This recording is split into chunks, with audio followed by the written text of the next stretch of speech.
previous classes we have seen the resolving power. Let's revise this resolving power, polarization, and then we'll solve the further problems. Resolving power board में नहीं है but JEE में है, NEET में भी है। तो resolving power means Rayleigh's criteria for resolving power means seeing the two objects distinctly. ये दो sources हैं, देखो when they are very close to each other, when they are at large distance, so we see them as a distinct one. But जब थोड़ा distance कम हुआ तो दोनों को अलग अलग देख सकते हैं। तो रेले ने क्या कंडीशन बताई उनको जस्ट रिजॉल्व करने के लिए, जो इनका जो डिफ्रैक्शन पैटर्न का जो मैक्सिमा है, central maxima of one should be just above the minima of the second one. दोनों का सेंट्रल मैक्सिमा ये है ना। तो ये दूसरे के फर्स्ट मिनिमा पर D1 पर बनने चाहिए, D1 के ऊपर बनने चाहिए। ये फर्स्ट वाले का सेकेंडरी मिनिमा है और ये सेकंड वाले का यहाँ पे सेकेंडरी मिनिमा है। इनके जस्ट ऊपर बनेंगे तो ये जस्ट रिजॉल्व है, और अगर दूर बनेंगे ये तो वेल रिजॉल्व हो जाएंगे, ऐसे हो जाएंगे, ऐसा हमें दिखेगा अलग अलग, है ना। इसमें जस्ट रिजॉल्व है। तो minima should be widely separate, मतलब ये जो मैक्सिमा है, सॉरी सेंट्रल मैक्सिमा, दूसरे के फर्स्ट मिनिमा या उससे दूर बनने चाहिए, तो तभी हम रिजॉल्व कर सकते हैं। ये और पास में आ जाएंगे सेंट्रल मैक्सिमा तो ऐसा हो जाएगा, हमें ऐसा लगेगा सिंगल ऑब्जेक्ट है। ये कंडीशन है ना। और रिजॉल्विंग पावर का अगर हम फार्मूला देखें, रिजॉल्विंग पावर के लिए लिमिट ऑफ रेजोल्यूशन पढ़ना पड़ता है हमें। लिमिट ऑफ रेजोल्यूशन मतलब कितने मिनिमम एंगल पे हम उनको देख सकते हैं। ये दोनों बहुत पास में आ गए तो एंगल बहुत छोटा हो जाएगा, एंगल छोटा हो जाएगा तो हमें सिंगल ऑब्जेक्ट दिखेगा ऐसा। जस्ट रिजॉल्व के लिए limit of resolution means minimum angle up to which they can be seen as a distinct. किस पे डिपेंड करता है ये मिनिमम एंगल, जिसको लिमिट ऑफ रेजोल्यूशन बोलते हैं? वेवलेंथ पर डिपेंड करता है, और जो ऑब्जेक्टिव लेंस का जो अपर्चर है उस पर डिपेंड करता है, डायमीटर पर, है ना। तो इसको लिमिट ऑफ रेजोल्यूशन बोलते हैं। अगर अच्छा ये एंगल हमें ये डिस्टेंस निकालना है, अगर ये इनके बीच का डिस्टेंस x निकालना है, angle is equal to r का पान रेडियस x r हो जाएगा, आर्क हो जाएगा। और ये जो डिस्टेंस है, ये इस डिस्टेंस को हम स्मॉल d ले लेते हैं, वो रेडियस के बराबर आ जाएगा, है ना। एंगल का अगर हमें अगर ये तो एंगल आ गया, एंगल मिलने के बाद बोला जाए उनका लीनियर डिस्टेंस निकालो, तो r का पान रेडियस का फॉर्मूला लगा देंगे हम। यस, तो इस तरह से लिमिट ऑफ रेजोल्यूशन मतलब मिनिमम एंगल कितने तक देख सकते हैं उनको, और उनका बीच का लीनियर डिस्टेंस निकालना है तो ऑब्जर्वर और उनके बीच का डिस्टेंस पता हो d, तो उससे निकाल सकते हैं ना। तो ऐसे हम आर्क अपॉन रेडियस का फॉर्मूला लगा के लीनियर डिस्टेंस भी निकाल सकते हैं। और इसके रेसिप्रोकल को हम रिजॉल्विंग पावर बोलते हैं। Reciprocal of this is called resolving power.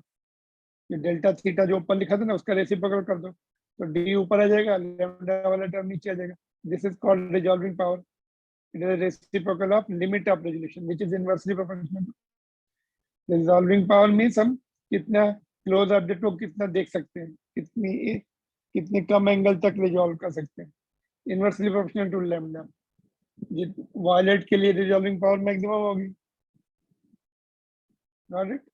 ऐसे माइक्रोस्कोप के लिए भी, माइक्रोस्कोप के लिए दो ऑब्जेक्ट है वेरी क्लोज, तो उसके लिए थोड़ा फार्मूला, ये ऊपर वाला टर्म तो सेम है, नीचे उसमें डायमीटर था, अपर्चर था, यहाँ पे 2 sin beta, beta is a semi vertex angle.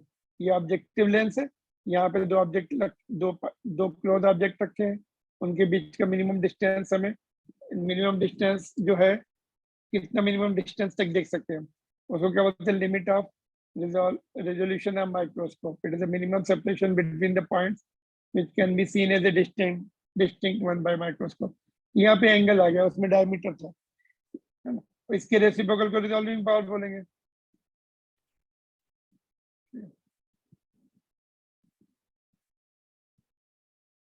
Resolving power is, अरे इसमें हम अगर लिक्विड भर दें यहाँ पर तो उससे थोड़ा सा ये जो डी मिनिमम है इसको हम और छोटा कर सकते हैं और पास तक की ऑब्जेक्ट देख सकते हैं यहाँ पर। तो रिफ्लेक्टिव इंडेक्स आ जाएगा यहाँ पे इस मीडियम का, एन आ जाता है। और इसमें न्यूमेरिकल अपर्चर अगर बोला जाए, टर्म एन साइन बीटा, ये वाला term is called numerical aperture. Reflective index भी साथ में ले लेंगे, अगर वैक्यूम में एयर है तो 1 हो जाएगा। तो फिर केवल एंगल के साइन को ही हम सेमी वर्टेक्स एंगल के साइन को ही न्यूमेरिकल अपर्चर बोलेंगे। और इसको रेसिप्रोकल कर दो तो रिजॉल्विंग पावर बन जाता है। देखो ऊपर 2n साइन बीटा आ जाएगा और नीचे क्या होगा, रेसिप्रोकल ऑफ वेवलेंथ, मतलब ये भी रेसिप्रोकल ऑफ वेवलेंथ होगा। रिजॉल्विंग पावर है ना, कितनी जितनी वेवलेंथ कम है उतना इजीली रिजॉल्व कर सकते हैं। पोलराइजेशन भी मैंने कराया था तुम लोगों को। पोलराइजेशन क्या होता है कि एक सिंगल प्लेन में वाइब्रेट कराना, है ना। जो जो नॉर्मल लाइट होती है हर डायरेक्शन में वाइब्रेट करती, उसको हम सटल मटेरियल कॉल्ड पोलराइजर उससे पास करते हैं तो एक पर्टिकुलर प्लेन में वाइब्रेशन रिस्ट्रिक्ट हो जाता है। और कितनी इंटेंसिटी क्रॉस होगी, इंटेंसिटी कितनी क्रॉस होगी, फर्स्ट पोलराइजेशन तो फर्स्ट पोलराइजर से 50% इंटेंसिटी क्रॉस होती है ना? और सेकंड पोलराइजर से मेलस लॉ लग जाता है। सेकंड पोलराइजर से इंटेंसिटी क्रॉस कितनी होगी, दोनों के जो एंगल होते हैं, ये उनके जो ट्रांसमिशन एक्सिस के एंगल, दोनों के बीच का जो एंगल होता है उस पर डिपेंड करता है। इसके ऊपर कितनी पोलराइज लाइट की कितनी इंटेंसिटी फॉल हो रही है, I not into cos square theta. इन दोनों पोलराइजर के बीच का एंगल इज थीटा, उसका स्क्वायर करना है, कॉस स्क्वायर करना है। तो मेरा सलाह क्या है, intensity crossing through the second polarizer which is called analyzer is equal to intensity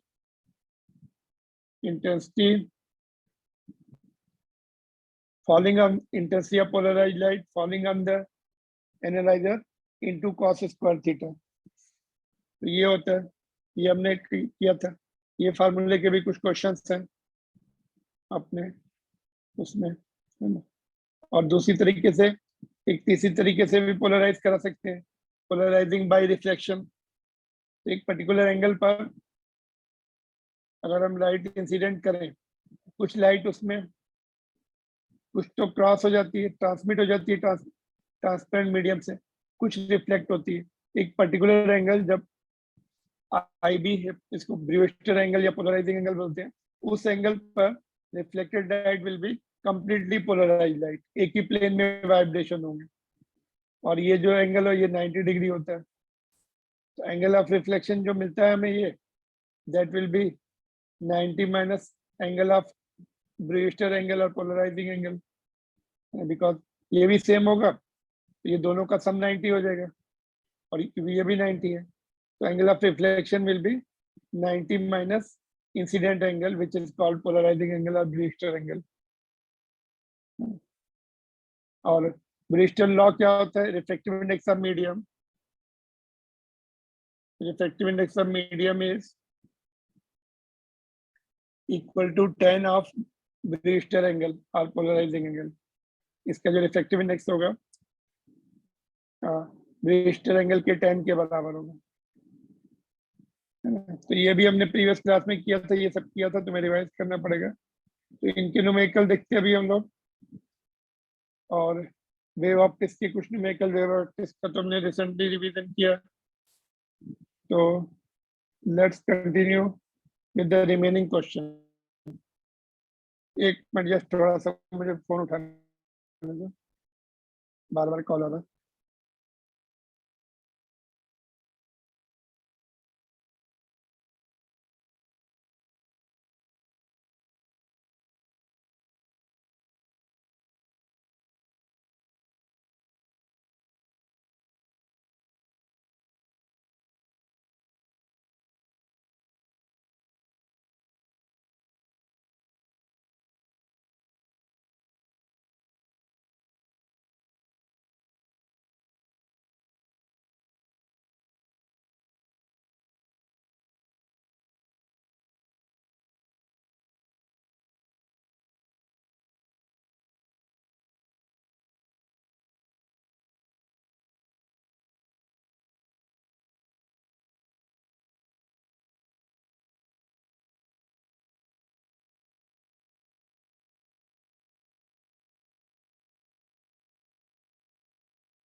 या are you there?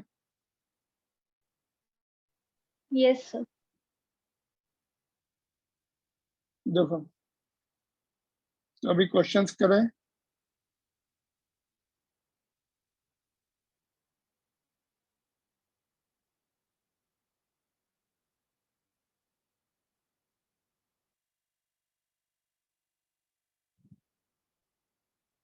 Forty eight तक हो गए थे, इसके आगे के देखने हैं। देखो यहाँ से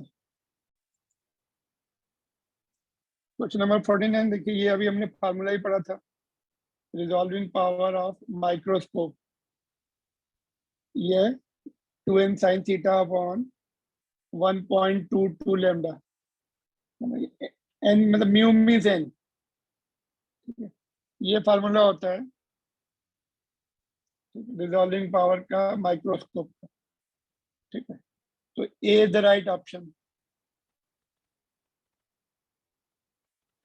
alright, question number 50,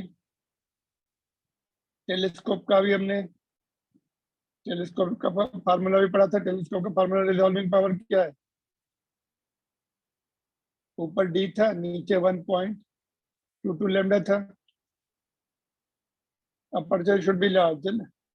focal length पे तो डिपेंड नहीं कर रहा है, अपर्चर पे, aperture of objective should be large, तो डी ऑप्शन है। ठीक है, अपर्चर बड़ा होना चाहिए, इसीलिए जो फ्रंट लेंस होता है ना, जितना ज्यादा बड़ा है उतनी ज्यादा रिजॉल्विंग पावर, उतनी ज्यादा क्लियर इमेज बनती है। बड़ा लेंस रखना पड़ता है ऑब्जेक्टिव का, ज्यादा लाइट भी जाएगी और ज्यादा क्लियर भी दिखेगा, ब्राइट भी दिखेगा, क्लियर भी दिखेगा। Got it? यहाँ पे देखो डायमीटर दिया हुआ है, अपर्चर दिया हुआ है, और ये आपका वेवलेंथ है। तो लिमिट ऑफ रेजोल्यूशन, तो लिमिट ऑफ रेजोल्यूशन में 1.22 लैम्डा ऊपर आएगा, नीचे डी आएगा, है ना? इसकी यूनिट क्या रहेगी? रेडियन, बट सेकंड्स में दिया है। किससे मल्टीप्लाई करना पड़ेगा? पहले डिग्री में कन्वर्ट करना पड़ेगा, 180 बाई पाई। ये डिग्री हो गया, 60 से मल्टीप्लाई करेंगे तो मिनट में कन्वर्ट होता है, फिर 60 से मल्टीप्लाई करेंगे तो सेकंड्स में कन्वर्ट होता है। इस तरह से आपको ये करना पड़ेगा। तो लेट अस सी, देखो ये ऐसे है, सॉल्व किया हुआ है, थोड़ा टाइम सेव कर लेते हैं। देखो, पहले फार्मूला लिखा और फिर वैल्यू पुट कर दी इसकी, लैम्डा की और डी की, तो ये आ जाएगा रेडियन में।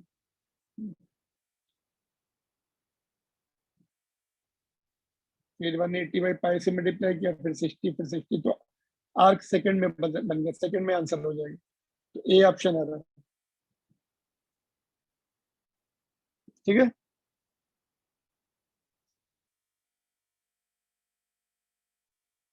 Are you there? Yes, sir. Okay, तो ए ऑप्शन है इसका।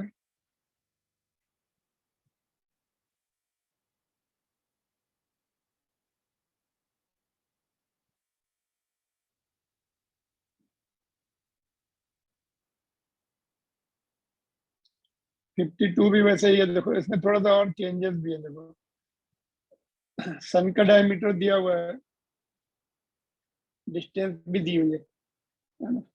और डायमीटर ऑफ इमेज निकालना है और फोकल लेंथ दी है। तो इमेज, तो उसमें वो थीटा इज इक्वल टू, ऐसे यहाँ पे सपोज अपना ये लेंस है, ये सन है, उसका एंगल और इमेज का एंगल दोनों अपोजिट एंगल हो जाएंगे। इधर से देखो, इधर ये इमेज है, फोकल प्लेन में बनेगी, ये फोकल लेंथ हो जाएगी, और ये सन की डिस्टेंस दी हुई है कितनी, 1.4 इंटू 10⁹ और ये सन का डायमीटर दिया हुआ है, डायमीटर ये दिया हुआ है, और डिस्टेंस ये, डिस्टेंस चेंज करनी पड़ेगी। Theta is equal to arc upon radius से, आर्क इसका डायमीटर का काम करेगा, रेडियस अर्थ से डिस्टेंस का काम करेगी। देखो ये मैंने यहाँ पे डायग्राम भी बनाया हुआ है। देखो इधर से एंगल देखो, theta is equal to arc upon radius होता है, ये एंगल θ1, और इधर से angle θ2, θ1 will be equal to θ2। Theta is equal to arc upon radius, ये आर्क है और ये उसका यू ले लो इसको, और ये एफ हो जाएगा। तो आर्क में diameter of sun divide by its distance, you ले लो उसको, और ये इमेज है D dash, image distance divide by focal length.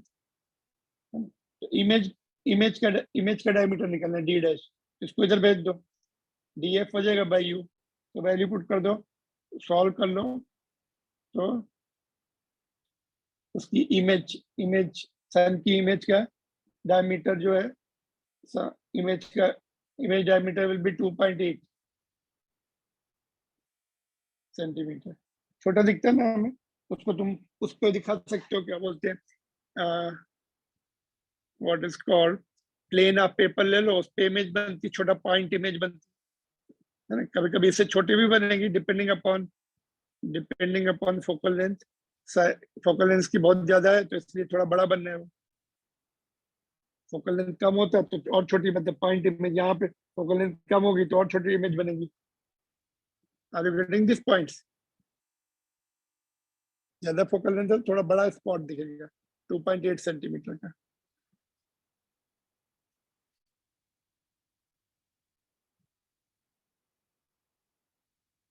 ठीक है, दिस इज 52। 53 फिर से direct formula, resolving power diameter upon 1.22 lambda, direct formula है ये भी। देखो सॉल्व किया मैंने, यहाँ सॉल्व किया हुआ देखो,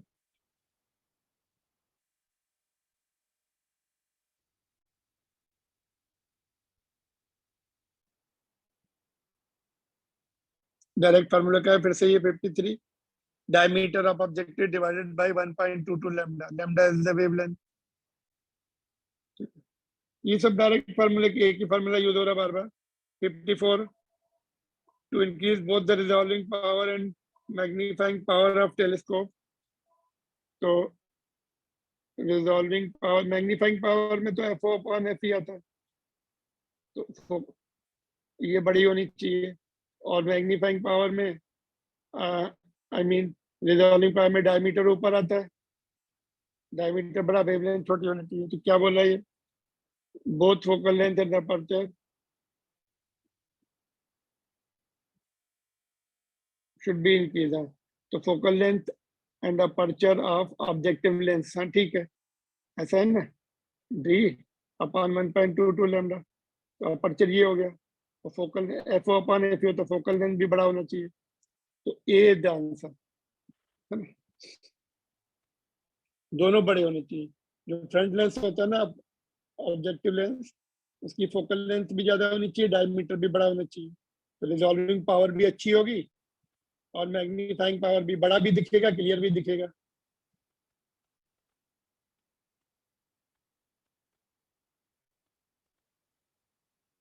ये तो अपने कोर्स में एफ ओ अपॉन एफ वाला तो हमने पढ़ा ही था, मैग्नीफाइंग पावर।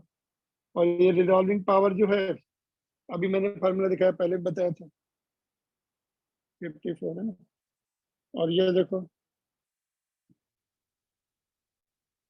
इसमें भी वही आर्क अपॉन रेडियस का फार्मूला भी लगेगा, देखो है ना, मून पर है, मून पे 2 पॉइंट है, अर्थ से हम देख रहे हैं, तो पहले तो एंगल जो था थीटा वाला फार्मूला लगा के, उसके बाद एक्स अपॉन डी लगा देंगे, तो थीटा का जो फार्मूला है वो प्लस कितना था, लैम्डा ऊपर था उसमें, डायमीटर नीचे था, और ये theta is equal to arc upon radius X upon D.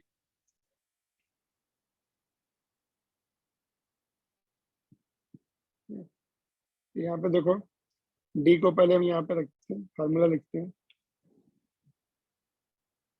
Diagram ऐसे आएगा देखो,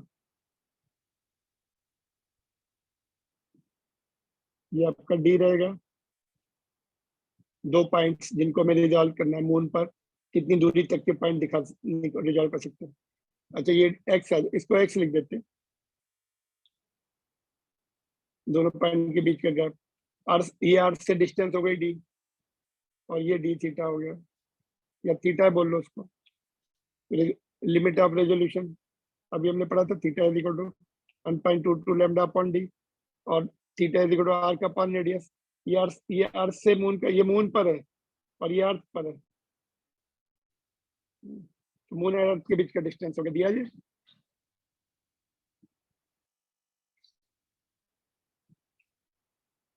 ये वैल्यू पुट करके निकाल लेंगे।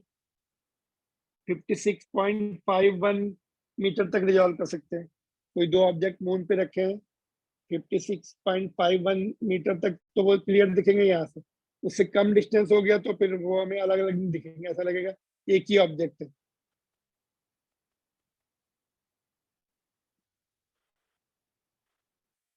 मून पे चले जाओ, मून से अर्थ पे देखो तो अर्थ पे भी ऐसे दो बिल्डिंग्स हैं, अगर इतनी डिस्टेंस पर है तो तुम्हें अलग अलग दिखेंगी मून से देखने पर। वही टेलीस्कोप को लेके चले जाओ वहां पे मून पर, अर्थ की तरफ देखो, है ना। दो बिल्डिंग्स अगर इतनी डिस्टेंस पर है और बड़ी बड़ी है तो तुम्हें क्लियर दिख सकती है अलग अलग, और इससे कम डिस्टेंस पर है तो दोनों एक ही सिंगल ऑब्जेक्ट टाइप दिखेगा तुम्हें, उनके बीच का गैप नहीं पता लगेगा। Got it?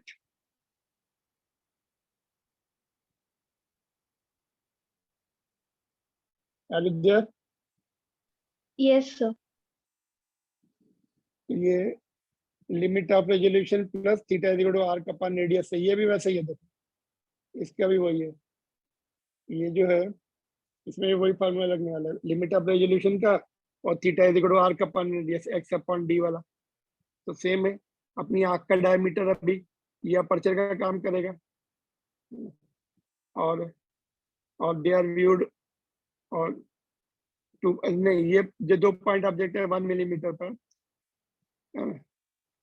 दो तुमने दो पॉइंट मार्क कर दिए 1 मिलीमीटर पर वाइट पेपर पर, और they are viewed by the eye of pupil diameter 3 mm। अपनी आंख के प्यूपिल डायमीटर 3 mm है, ना वो। Approximately what is the maximum distance eight which dots can be, इतनी दूर से हम दोनों को अलग अलग देख सकते हैं, वेवलेंथ इतनी लेना है, तो वही 1.22 lambda upon d is equal to theta which is also is equal to x upon d, अभी जो हमने यूज किया। सॉल्व करके देखते कितना, कितनी दूर तक उनको हम क्लियर देख सकते हैं। ये देखो, तो ये फार्मूला लगा दिया which is equal to x by d, x दिया है 1 मिलीमीटर अपार्ट, d निकालना है कितनी डिस्टेंस तक, तो 5 मीटर से 5 मीटर दूर तक से भी देखा तो हमें अलग अलग डॉट दिखेंगे। 1 मिलीमीटर पे तुमने पेपर पे मार्क कर दो,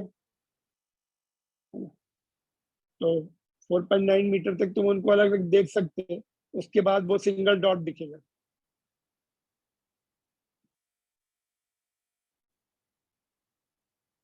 कुछ ज्यादा ही डिस्टेंस नहीं लग रही, बट जो वैल्यू है उसके साथ कैलकुलेशन में ही आया है ना, मुझे लगता है उससे पहले ही दिखना बंद हो जाएगा, सिंगल डॉट दिखेगा, है ना।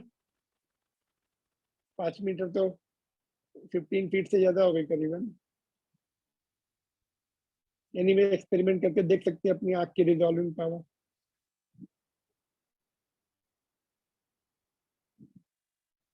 है ना, एक ही टाइप के फार्मूले लग रहे हैं सभी उसमें, रिजॉल्विंग पावर या लिमिट ऑफ रेजोल्यूशन, और उसके, और ये तुम्हारा डिफ्रैक्शन का क्वेश्चन है, कल ही हमने डिफ्रैक्शन के फार्मूले सीखे थे, can you do it in single slit diffraction experiment. First minima का फार्मूला बताओ। First minima coincide with the first maxima, wavelength अलग अलग है तो दोनों के कोइंसाइड कर सकते हैं इस वेवलेंथ से फर्स्ट मिनिमा। तो लोकेशन जो हमने लास्ट में लिखे थे ना फार्मूले, लोकेशंस y1 मिनिमा के लिए, फर्स्ट मिनिमा के लिए इज इक्वल टू कोइंसाइड हो रहा है सेंटर से y मैक्सिमम, फर्स्ट मैक्सिमम का कोइंसाइड हो रहा है। लोकेशन का फार्मूला याद है, बताओ। डिफ्रैक्शन में लोकेशन का फार्मूला क्या था, लास्ट में मैंने दोनों फार्मूले लिख के दिए थे।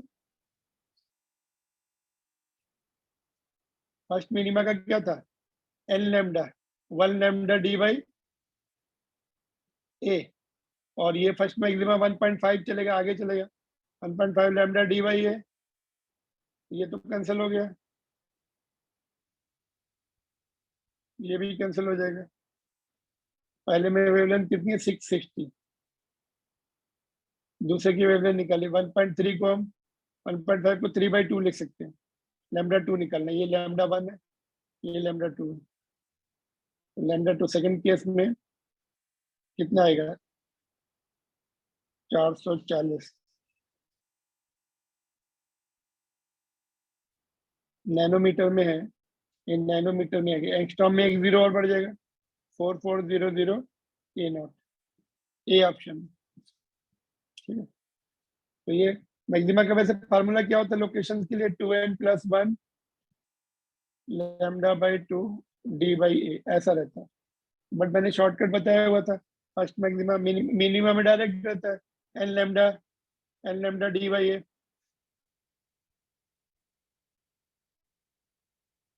है ना, are you there? Yes, sir. ये कल ही हमने डिफ्लेक्शन के आज भी रिवाइज किए थे, कल भी पढ़े थे, तो लोकेशंस का जो फार्मूला लिखे वो यूज होंगे। ऐसे स्क्रीन पे कोइंसाइड होती है ऐसे, इस तरह से एक का दूसरे के साथ कोइंसाइड होगा, ऐसा दोनों के अलग अलग पैटर्न बनेंगे, कोइंसाइड का जो सिचुएशन दी है वो लिखने हैं। और ये अपने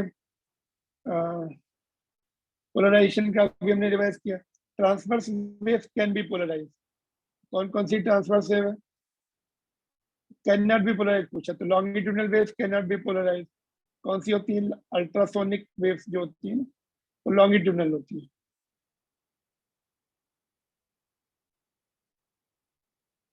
longitudinal waves cannot be polarized. Transverse waves polarise कर सकते हैं।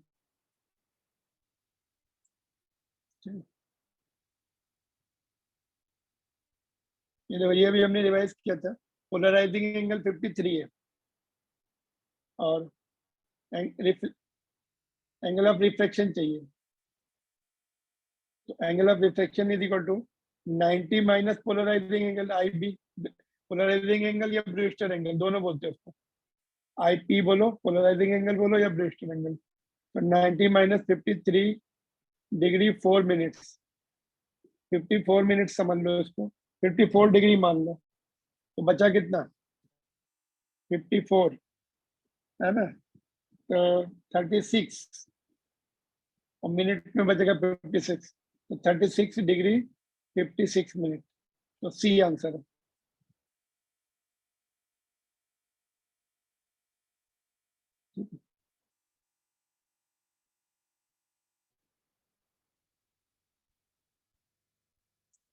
गेटिंग? Yes, sir. डायरेक्ट है ये ब्रीस्टन एंगल अभी हम पढ़ रहे थे, नहीं सॉरी, मेलस लॉ, कितनी लाइट क्रॉस होगी, two Nicols are oriented with their principal planes making angle 60, दोनों के बीच में theta 60 degree, the percentage of incident polarised light which passes through the system unpolarised light, suppose ये पहला है, इसमें आई नॉट पड़ी लाइट या टू, और दूसरे वाले तो पहले वाले से आधी हो जाती है, आई नॉट बाई 2 हो जाएगी, और यहाँ से कितनी क्रॉस होगी, आई विल बी कितनी फॉल हो रही है इसके ऊपर, आई नॉट बाई 2, और एंगल कितना है, इसको ऐसे टर्न किया हुआ है, ये वर्टिकल है और ये एंगल पे है, इसको टर्न कर दिया हमने, तो कॉस स्क्वायर थीटा, तो I is equal to I not by 2 cos square 60, 60 कितना होता है √3/2, तो 3/4 हो जाएगा।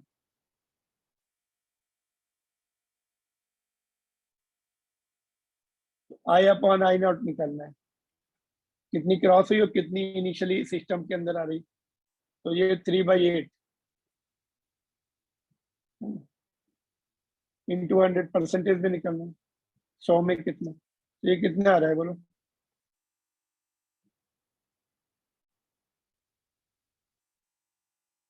हम्म, 25/2, 50/2, नहीं, कितने परसेंट क्रॉस हो रहा है, कुछ गड़बड़ हो रहा है क्या,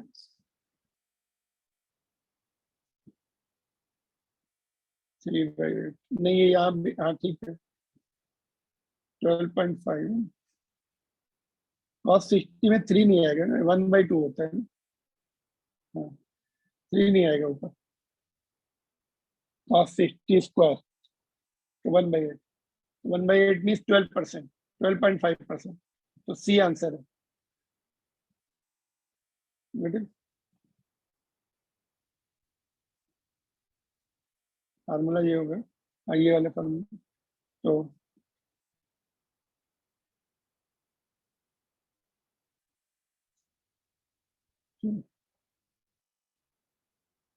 तो 1/8, 1/8 इंटू 100, तो 12.5%, 12.5% क्रॉस होगी। ठीक है।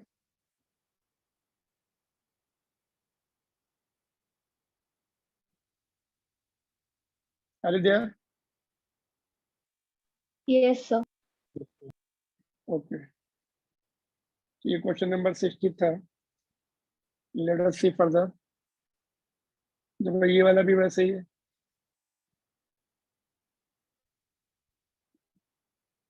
दो पोलराइजिंग शीट है, उन पे अनपोलराइज्ड लाइट डाली। What must be the angle between the characteristics direction of the sheets if intensity of the final transmitted light is 1/3 of the maximum intensity of the first transmitted beam। अच्छा ये यहाँ से देखो, दो है, यहाँ से यहाँ,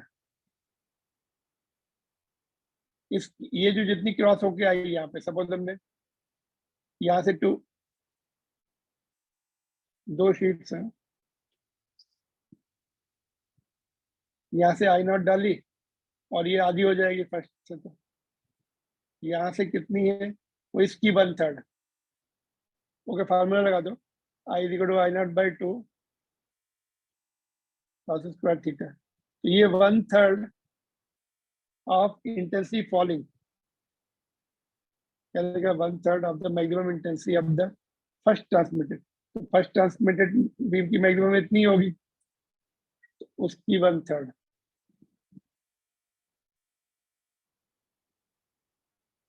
ये तो 1/2 1/2 कैंसिल हो जाएगा, तो 1/3 cos स्क्वायर थीटा है, तो cos theta is equal to 1/√3। इसको रैशनलाइज कर लो, ये √3 ऊपर आ जाएगा, नीचे 3, 1.732/3, तो 0.5 15 2 कितना आएगा ये, 0.7 कुछ आ जाएगा। इसको लॉग टेबल में देखना पड़ेगा। 0.57 1/2 से थोड़ा ज्यादा है ना, 1/2 से थोड़ा ज्यादा है, मिस्टेक हो जाएगा, समथिंग इज रॉन्ग।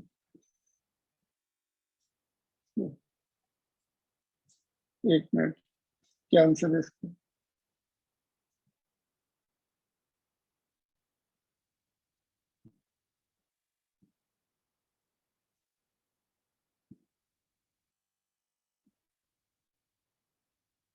55 के आसपास आ रहा है, देखना पड़ेगा इसको एक minute. Can you see the table, एक मिनट, 55 के आसपास आ रहा है।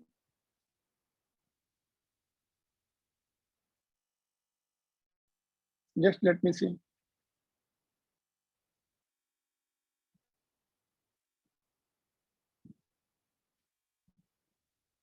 Just 1 minute.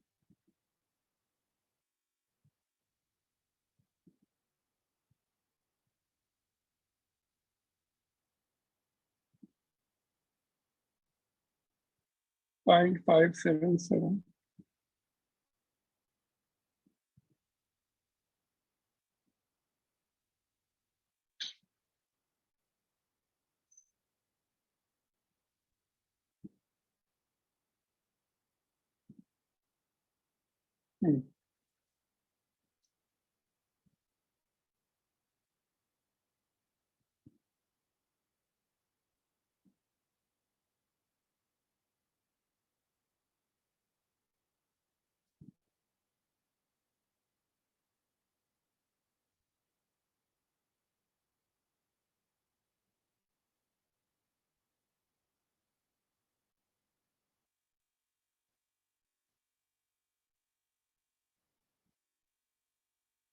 54.7 डिग्री आ रहा है, ठीक है, 54.7 degree, that is nothing but a 55 degree, ठीक है, ऑलराइट।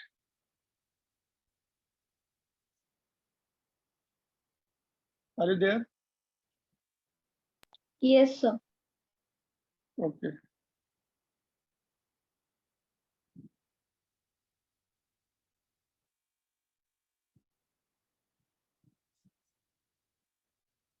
cos 60.5 होता है ना, cos 60.5 होता है, तो ये थोड़ा सा ज्यादा है तो एंगल और एंगल कम हो जाता है ना। तो बिना टेबल के हम आइडिया लगा सकते थे, वैसे तो बिना टेबल की जरूरत नहीं है, बिकॉज डिफरेंसेस लार्ज है।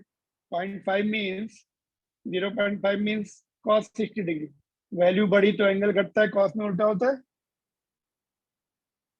है ना। ये भी देखो पोलराइजिंग का ही है, इसमें अनपोलराइज पड़ी 32 की, 3 पोलराइजर है, 30 डिग्री एंगल पे, पहले तो डायरेक्ट आधी हो जाएगी, 16 हो जाएगी, फिर वो 30 डिग्री एंगल का वो फार्मूला लगता जाएगा, कॉस मेलस लॉ लगता जाएगा, है ना। तो सेकंड वाले से, है ना, जो पहले तो 16 हो गई डायरेक्ट, उसके बाद सेकंड वाले से जब क्रॉस होगी उसका एंगल 30 डिग्री है, कॉस 30 इज कॉस स्क्वायर 30, 3/4, 16 का 3/4 हो जाएगा, 12 बचेगा।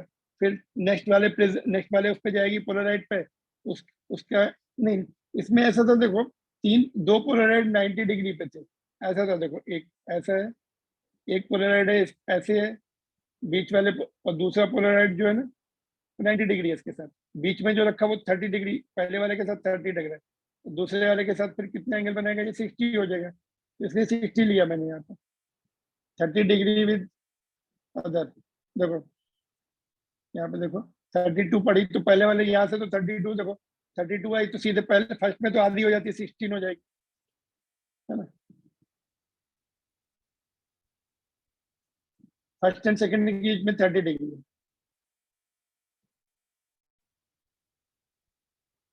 लास्ट वाला फर्स्ट वाले के साथ क्रॉस है, फर्स्ट वाला अगर ऐसा है तो लास्ट वाला ऐसा होता है, तभी तो क्रॉस बनेगा, 90 डिग्री होता है ना क्रॉस, ठीक है। तो सेकंड केस में ये एंगल 60 आ गया, ऊपर वाले इसके साथ 30 बना रहा है, तो इसी का ट्रांसमिशन एक्सिस इसके साथ 60 बनाएगा, है ना।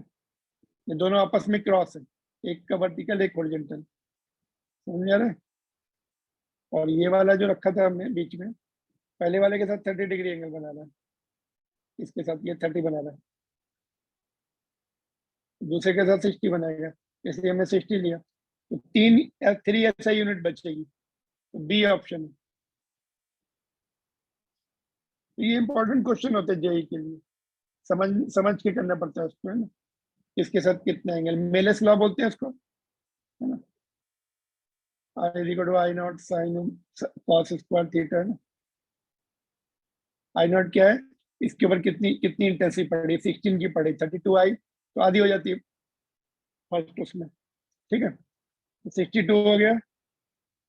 ऐसे ही ये भी देखो ये, हाँ, ये ये कौन से फॉर्मूला लगेगा इसमें, अभी हमने पढ़ा था ब्रिस्टल लॉ।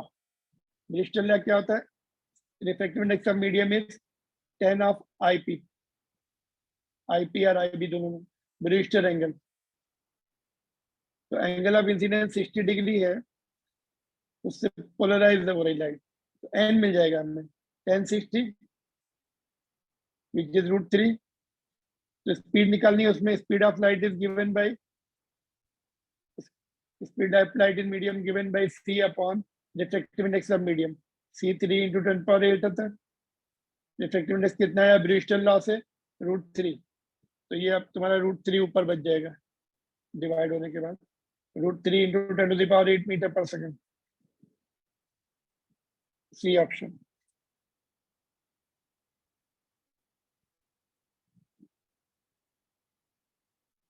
ठीक है, कोई प्रॉब्लम है क्या साउंड में, are you there? Yes, sir. Mohit sir का कॉल आ रहा है, एक मिनट अटेंड कीजिए। Sir, I Yeah. have joined. I will be making a breakout room because I have work in the other class. No problem, sir. You continue. You won't be disturbed. Okay okay okay ma'am, okay ठीक है। तो ये question में हमने Bristol law बोलते हैं ना इसको, जैसे एक्टिव इंडेक्स ऑफ मीडियम। अभी जो हमने देखा था ना, ऐसा ये स्लैब था, उस पे लाइट पड़ी ऐसे, और ये रिफ्लेक्टेड लाइट पूरी पूरी पोलराइज हो गई, this angle is called I B, और आईपी भी बोल सकते हैं उसको। इसका रिफ्लेक्टिव इंडेक्स और इसके साथ ये रिलेशन होता है, this is called Bristol law. Scientist Bristol ने इसके बारे में रिसर्च की थी।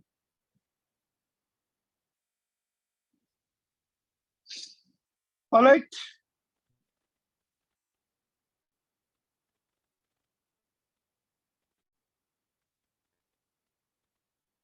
are you there? Yes, sir. Okay, छोटे छोटे क्वेश्चन हैं। देखो ये फिर से मेलस लॉ का क्वेश्चन आ गया, ये एनसीईआरटी बुक का ही क्वेश्चन है, सॉलिड एग्जांपल, अपनी टेक्स्ट बुक का सॉलिड एग्जांपल है, ये आया भी था। इसमें फिर से वही दो हैं, टू पोलराइड्स हैं,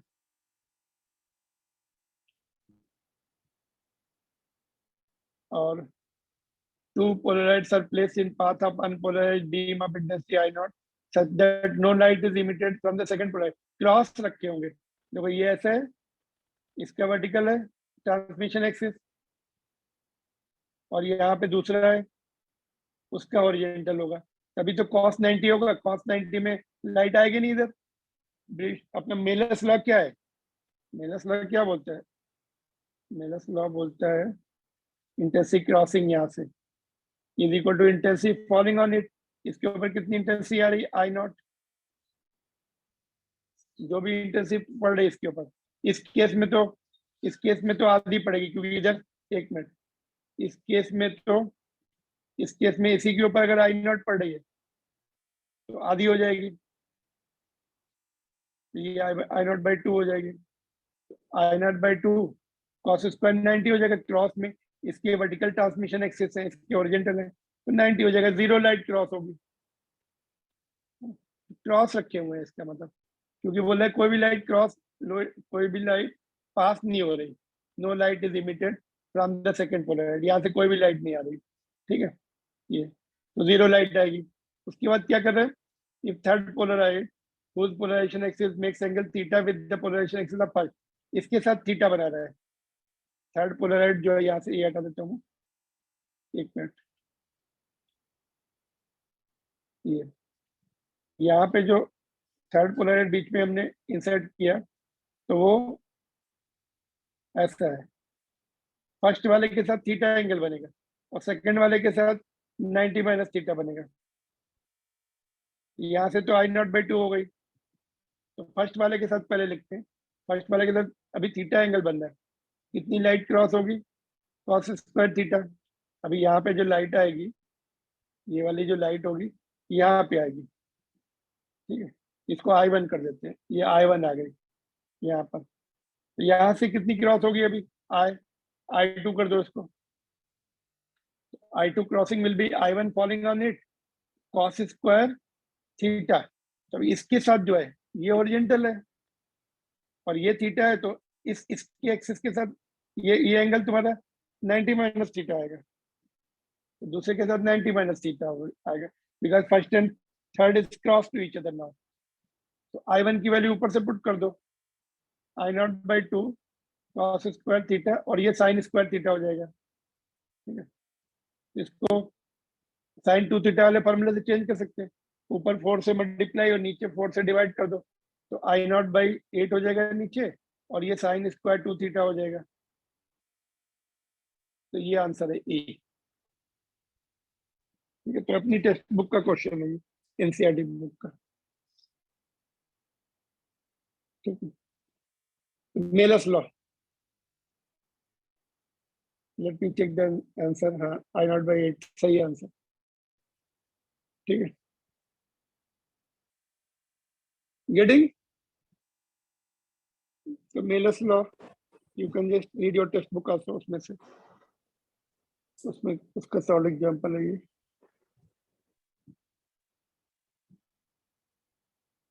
Shall I move on to the next one? Yes, sir. 62. अभी देखो ये बाकी इलेक्ट्रोमोटिव वेव्स है ना, हमने रिवाइज किया था इलेक्ट्रोमोटिव वेव थोड़े दिन पहले. तो which of the following are not electromagnetic waves? तो गामा तो है, एक्सरे भी है, बीटा जो है, बीटा बीटा रेस किसको बोलते हैं? इलेक्ट्रॉन्स को बोलते हैं. बीटा रेस क्या होती है? इलेक्ट्रॉन्स और पॉजिट्रॉन. इलेक्ट्रॉन्स और पॉजिट्रॉन ये दोनों पार्टिकल्स होते हैं. इलेक्ट्रॉन का एंटी पार्टिकल पॉजिट्रॉन होता है, जिसका चार्ज प्रोटॉन के बराबर होता है और मास इलेक्ट्रॉन के बराबर होता है. न्यूक्लियर रिएक्शन में रेडियो एक्टिविटी में इमिट होते हैं न्यूक्लियस में से फॉर्म होके. और कॉस्मिक रेस क्या है? पहले कॉस्मिक रेस को इलेक्ट्रोमैग्नेटिक वेव ही समझा गया था, लेकिन बाद में उसको रिसर्च किया तो cosmic ray are nothing but sub atomic particles. Sub atomic particle means यही इलेक्ट्रॉन प्रोटॉन्स वगैरह.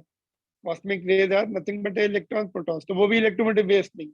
तो ए एंड सी दोनों इलेक्ट्रोमैग्नेटिक वेव्स नहीं है, ये सब एटॉमिक पार्टिकल्स होते हैं.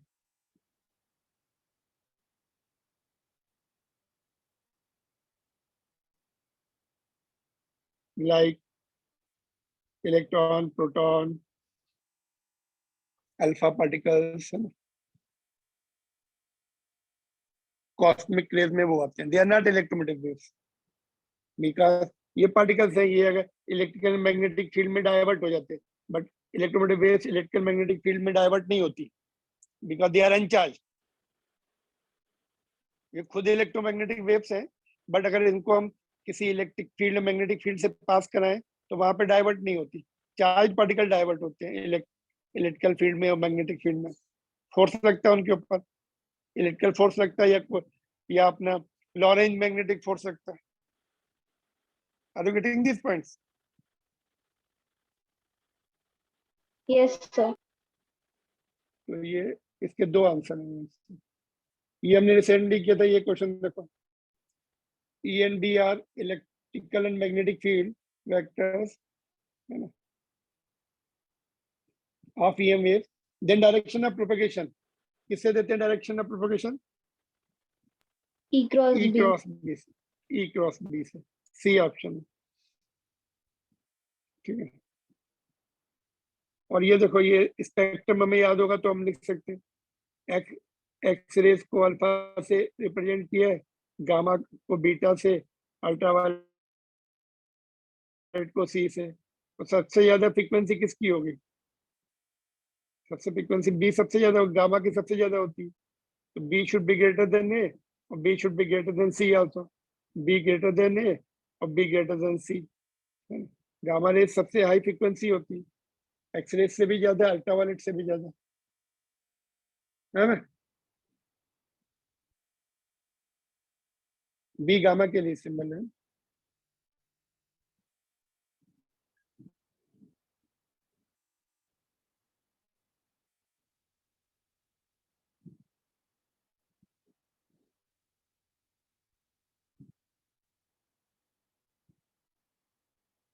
ठीक है.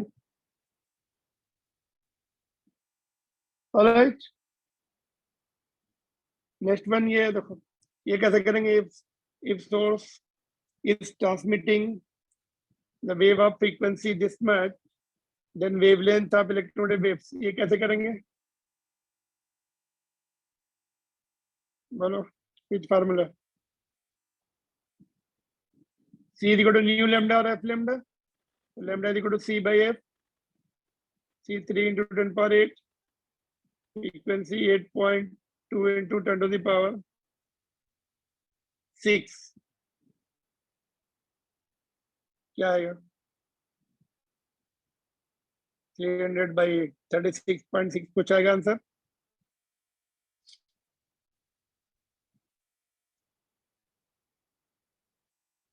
या ये answer.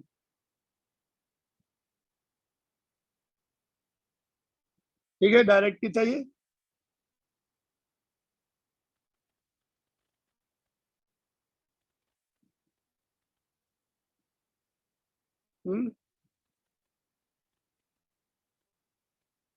Are you there? Yes, sir.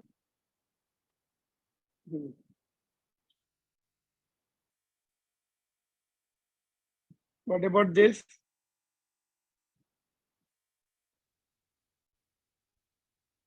ये भी अभी रिसेंटली किया था हमने.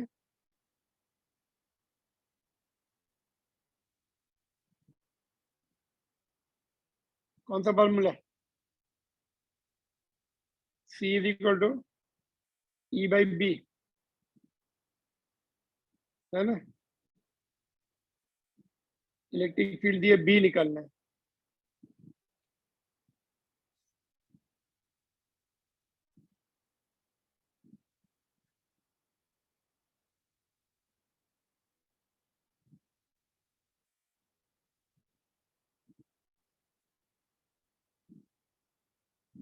B option. ऑलराइट,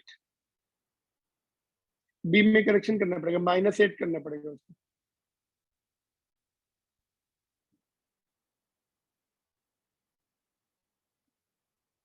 ठीक है.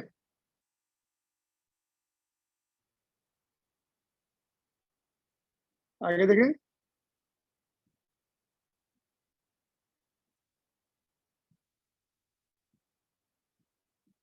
तो ये भी प्रीवियस फार्मूले से होगा. V इज इक्वल टू क्या है और C is equal to V या C लिखो, एक ही बात है. E by B. और C जो होता है V is equal to omega by K होता है ना. तो V एंड C सेम है, तो ये उसको ओमेगा बाई K लिख सकते हैं और ये E naught by B naught लिख सकते हैं. उसको क्रॉस मल्टीप्लाई कर दो, B naught into omega. Okay, cross multiply कर दो, E naught into K is equal to B naught into omega. K क्या होता है? प्रोपेगेशन कांस्टेंट होता है. ओमेगा क्या होता है? एंगुलर स्पीड होता है, एंगुलर फ्रीक्वेंसी होता है. तो ये थोड़ा 11th के चैप्टर से रिकॉल करो, हम लोगों ने ये किया था. Speed of wave is given by angular frequency upon propagation constant. क्योंकि ओमेगा क्या होता है? 2 पाई एफ होता है और प्रोपेगेशन कांस्टेंट क्या होता है? 2 पाई बाय लैम्डा होता है. 2 पाई कैंसिल हो गया, एफ लैम्डा. तो आ गया वापस v is equal to F lambda. वही फार्मूला स्पीड का, एफ लैम्डा वाला या न्यू लैम्डा वाला. तो इसका आंसर आपका हो गया ए.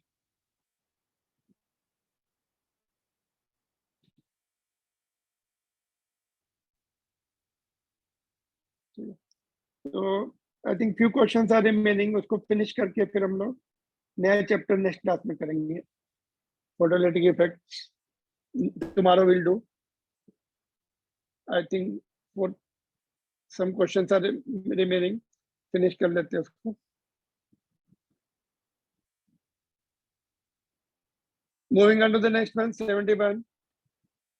देखो इसमें एलसी ऑसिलेटर है. एलसी ऑसिलेशन की अगर तुम्हें फ्रीक्वेंसी का फॉर्मूला याद है, 1/2 pi under root of L by C. Under root में है ना.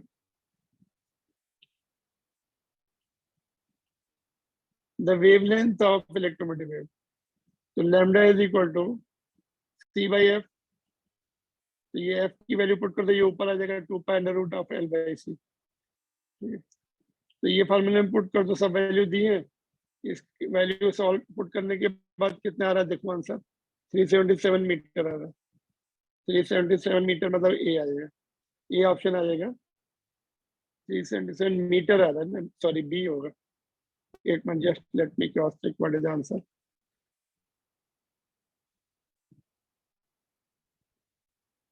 बी ऑप्शन 377 मीटर है.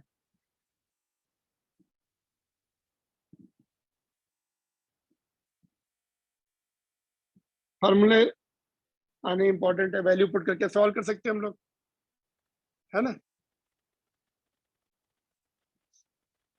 सी दिया है और एल भी दिया है, इंडक्टेंस भी दिया है. Pico means 10 to the power -12 और micro means 10 to the power -6. 10 to the power -12 होगा.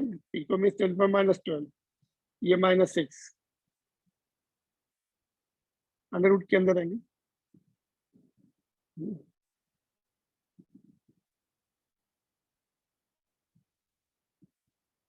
तो ये हमने डिस्कस किया था ऑप्टिक्स के टाइम में, relative permittivity and relative permeability दोनों दी हुई है। तो refractive index is under root of mu naught mu R into epsilon are.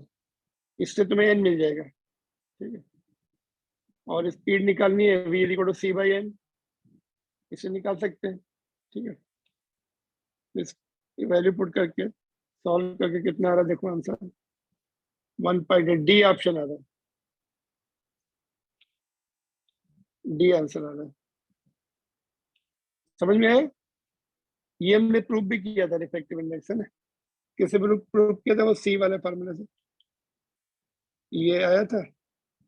दूसरे मीडियम में वी का लिखा था हमने, और N is equal to C by V, उससे ये प्रूफ किया था हमने ऑप्टिक्स में, याद है?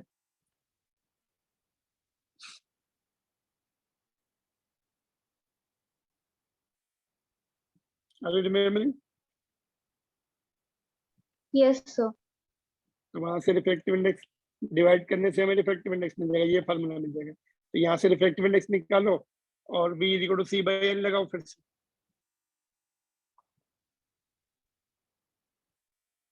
तो डी ऑप्शन 72 का।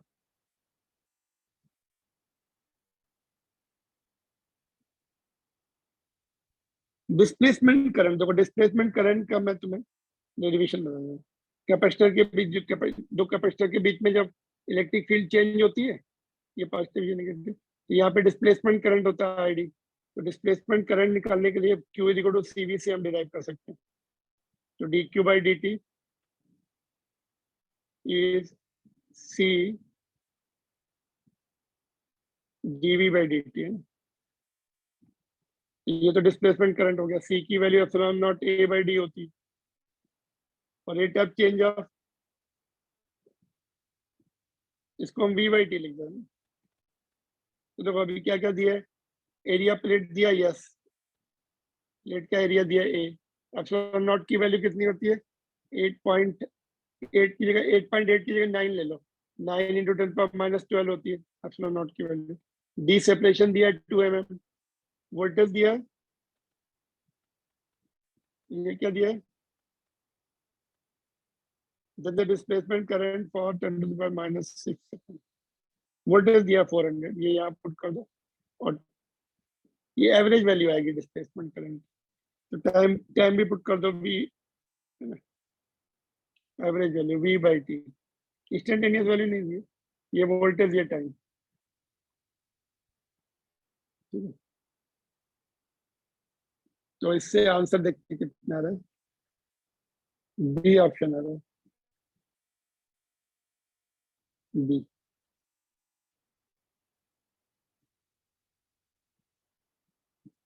दूसरा फॉर्मूला डिस्प्लेसमेंट करंट का क्या होता है? गॉसेस लॉ से मैंने तुम्हें बताया था। गॉसेस लॉ में उससे change, rate of change of flux से भी आता है ना। तो फ्लक्स इतना है, और ये आपका होता है q upon epsilon not, q upon epsilon not into flux, electric flux है। तो ये dq by dt displacement current, rate of change of electric flux, electric flux का ये आई डिस्प्लेसमेंट करंट हो गया, ये एप्सिलॉन नॉट हो गया, और ये rate of change of electric flux. Electric flux को b into I mean area vector into flux को क्या ले सकते हैं? Area vector into field. तो एरिया दे दिया अगर प्लेट्स का, और rate of change of field दे दी, तो उससे भी कर सकते हैं। तो दोनों फार्मूले से आ सकता है डिस्प्लेसमेंट करंट का, ठीक है। दिख रहा है क्या किया मैंने? ये तो ये फार्मूला होता है। एम्पियर सर्किट लॉ में किया था शायद हमने ना? नहीं, एम्पियर सर्किट लॉ में ये आ जाएगा आपका, इलेक्ट्रोमैग्नेटिक वेव में था, लेकिन वो कोर्स में नहीं है। Rate of change of electric flux divide by T, ये फार्मूला बनता है इलेक्ट्रिक फ्लक्स आपका डिस्प्लेसमेंट करंट का। या फिर इधर चार्ज वाले Q इक्वल टू CV से कर लो 73 74 देखो, ठीक है, इसको देख लिया तुमने डिस्प्लेसमेंट करंट का, इलेक्ट्रोमैग्नेटिक वेव्स में है ये डिस्प्लेसमेंट करंट का modified form of electromagnetic ampere circuit law में डिस्प्लेसमेंट करंट भी ऐड हो जाता है उसमें।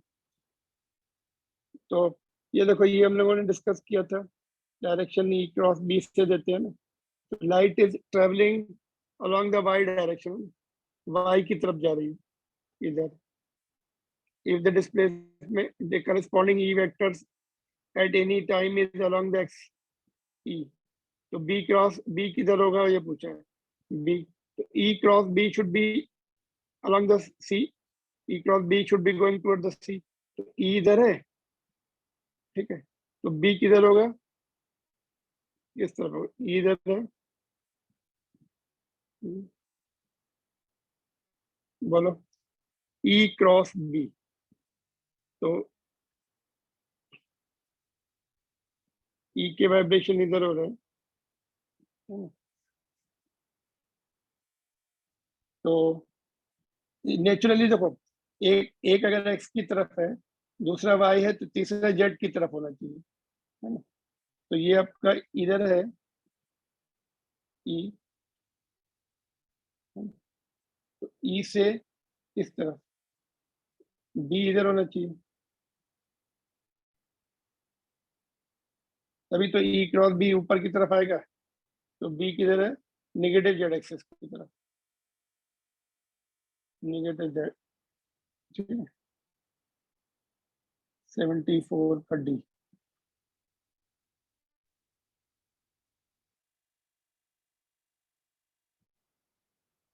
या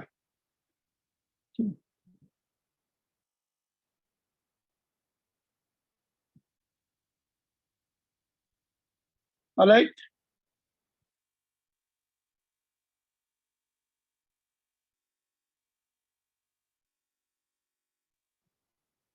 अरे there, Yes, sir. E cross B will give you the direction of C which is y, और ये देखो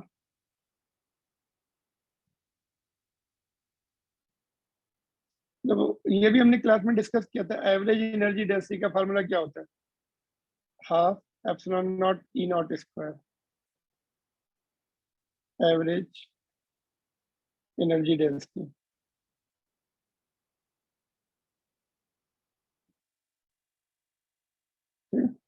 बट केवल इलेक्ट्रिक फील्ड की है, वो हाफ हो जाएगी, हाफ EM वेव है ना, for electric field it will be half of,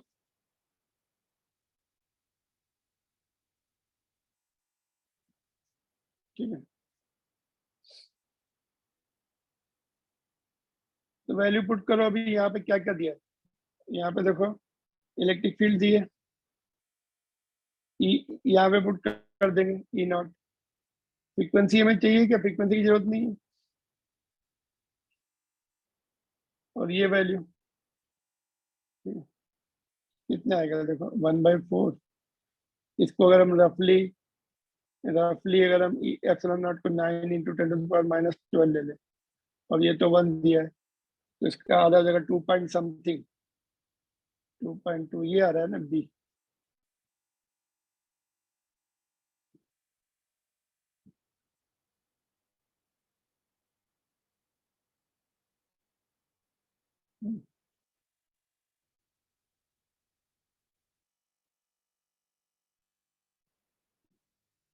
ठीक है, ठीक है, ये पूरी वेव की दोनों दो पूरी इलेक्ट्रोमैग्नेटिक वेव की इतनी होगी, इसमें आधी इलेक्ट्रिक फील्ड की होगी, आधी मैग्नेटिक फील्ड की होगी, तो उसको हमने आधा कर दिया,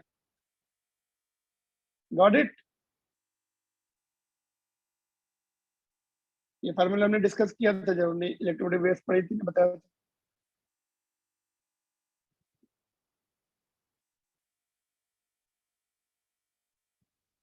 75 78, देखो 6 प्रिज्म 6 पोलराइड्स हैं, सबके बीच में 30 डिग्री एंगल पड़ रहा है ना, तो लगाते जाओ उसमें I1 फर्स्ट प्रिज्म, I2 कितना है, फर्स्ट प्रिज्म से तो आधी हो जाती है, I0/2 cos स्क्वायर 30 लगाओ, ये सेकंड प्रिज्म से, थर्ड प्रिज्म से फिर से I3 will be I2 into cos square 30, है ना।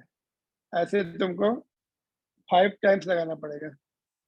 तो इसका मैंने किया है क्या, सोल्यूशन है क्या, देखता हूँ। 5 टाइम्स करना पड़ेगा, 5 बार लगाना पड़ेगा, है ना। पहले में तो आप हो गई, देखो 12% आंसर आ रहा है। फर्स्ट केस में तो आप हो गई, फर्स्ट केस में डायरेक्ट आप लिखते कि नहीं लिखते, फिर सेकंड केस में सेकंड प्रिज्म से। ओके,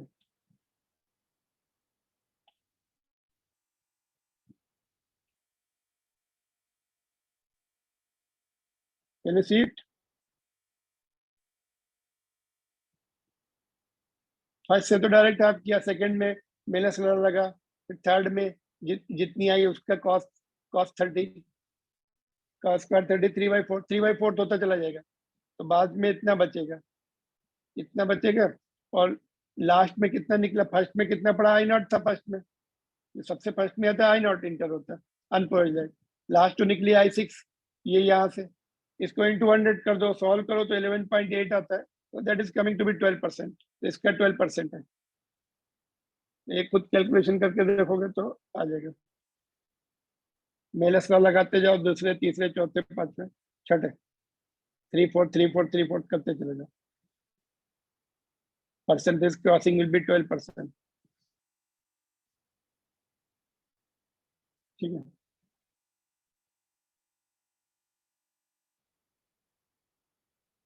77 देखो, ये आपका ई दिया हुआ है, ये स्टैंडिंग वेव है, जो इसका मतलब दो इलेक्ट्रोमैग्नेटिक वेव की स्टैंडिंग वेव बन रही है, और कौन सी डायरेक्शन में ट्रेवल हो रहा है, जेड एक्सिस के अलांग, जेड एक्सिस के अलांग जा रही है वेव, यहाँ से इससे पता लगेगा ना। और इलेक्ट्रिक फील्ड का तो मैग्नीट्यूड दिया है, इलेक्ट्रिक फील्ड की तरह ऑसिलेट कर रही है आई एक्सिस की तरफ, एक्स एक्सिस की तरफ, तो मैग्नेटिक फील्ड वाई एक्सिस की तरफ, ई क्रॉस बी वाई की तरफ होगी, तो जे वाला आंसर सही होगा, ये वाला हो सकता है, या ये वाला हो सकता है, या ये वाला हो सकता है। तो ये दोनों ये सेम रहने चाहिए। सेम किस में है, देखो कॉस के साथ के जेड है, कॉस के साथ ये वाला होगा, और साइन के साथ तो मैं नहीं, सॉरी एक मिनट, यहाँ पे देखो, हाँ ये वाला, दोनों कॉस ही हैं, तो दोनों कॉस हैं। और ये कैसे आएगा, देखो ये अपना B is equal to E0/C, तो E0 कितना दिया, 2E0 दिया है, तो 2E0/C कर दिया, है ना। और इसकी direction along the Y axis, Y axis means J cap, तो तो डी ऑप्शन आ जाएगा। रेस्ट एवरीथिंग, ये इतना टर्म सेम रहेगा, देखो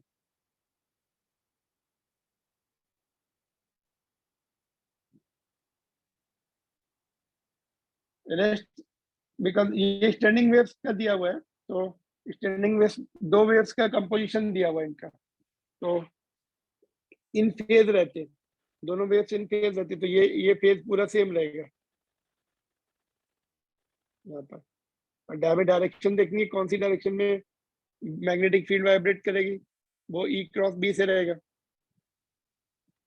it is travelling this side, electric field का vibration along the X axis दिया है, आई कैप दिया है, तो ये जे कैप ही होगा, पॉजिटिव जे कैप तीनों में है, और ये फेस सेम रहना चाहिए, तो इसलिए डी ऑप्शन है।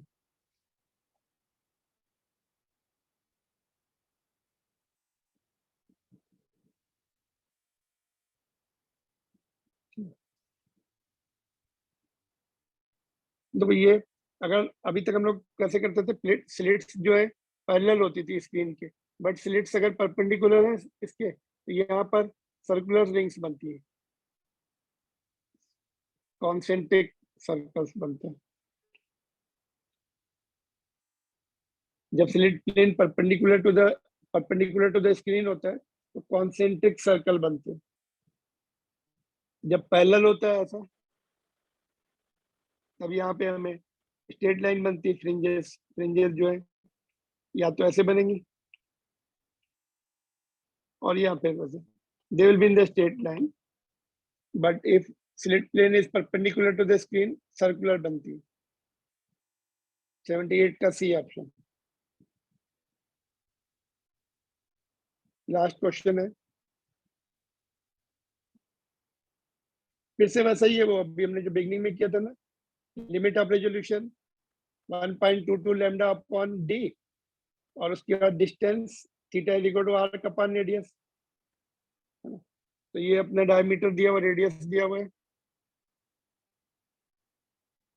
वेवलेंथ दिया हुआ है,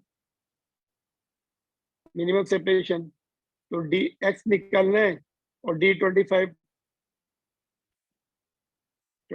पर रखना। तो बिगनिंग में जैसे क्वेश्चन किए थे वैसा ही है ये। Delta theta is 1.22 lambda upon D और theta is equal to R upon radius D by X. तो डी निकालना मिनिमम सेपरेशन, तो लैम्डा दिया है और एक्स डिस्टेंस 25 सेंटीमीटर लेना है, मीटर में कन्वर्ट कर लिया 25।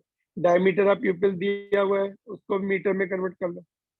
रेडियस दिया है तो डबल किया, देखो रेडियस दिया 0.25, उसको डबल भी करना है और इंटू 10⁻⁻² भी करना है, मीटर में कन्वर्ट करना है। तो 30 माइक्रोमीटर तक रिजॉल्व कर सकते हैं, 30 माइक्रोमीटर तक इनको हम देख सकते हैं। 2 पॉइंट ऑब्जेक्ट ले लो, वो 30 माइक्रोमीटर तक क्लोज आ जाएंगे। 25 सेंटीमीटर पे ही देखना है ना, 25 सेंटीमीटर इज क्लोज, तो उनका जो मिनिमम डिस्टेंस है 30 माइक्रोमीटर तक यू कैन रिजॉल्व।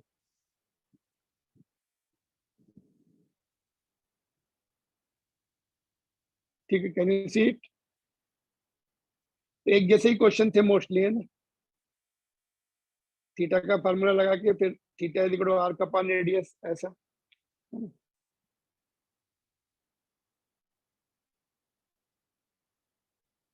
ये दो ऑब्जेक्ट है, यहाँ से देख रहे हैं हम, तो ये हो गया डी और ये हो गया एक्स। ठीक, और ये फार्मूला होता है अपना रिजॉल्विंग लिमिट ऑफ रेजोल्यूशन का। डेल्टा थीटा लिख लो यार। तो ऑप्शन नंबर कौन सा? D, B option. That's all, ये कंप्लीट हो गई ये असाइनमेंट। कल हम लोग यही टाइम पे वो देख सकते क्या, फोटोलिटिक इफेक्ट का कर लेंगे कल। थियरी तो हमने कर ही रहे हैं, आज कल कंप्लीट कर लिए। ठीक है, दैट्स ऑल।